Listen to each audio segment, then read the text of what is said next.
In this video, I'm going to show you how you can add text to your video on Inshot video editor. If you find this video helpful, I'll kindly request that you support me by liking the video and also by subscribing to my channel.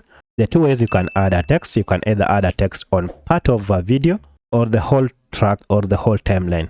For instance, you can add a text that begins from the beginning to the end. To do so, just go and click on this timeline here and then tap on this T, which stands for text, and then choose text here, and now write the text you want to write. So for my case, I'll just write dance like that, and you can expand it the way you want and then move it wherever you want using your fingers, just like that. And by that, if you click out, now you see the text has been added.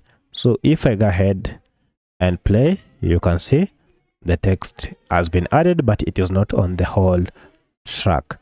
It is only on the section, this section of the video. So you can move this text to any place. If you want to move it here, maybe to appear only towards the end, you can move it here, and then it will only appear towards the end of your video.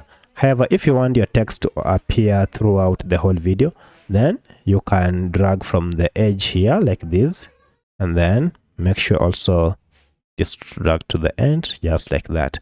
And now if we go ahead and play, you can see the text has been applied from one end to the other end. And now once you're finished adding the text, go ahead and tap on this tick and the change will be saved. So that's how you can add text on Inshot video editor. If you have any other question, kindly let me know in the comment section. Otherwise, thanks for watching and let's meet in the next video.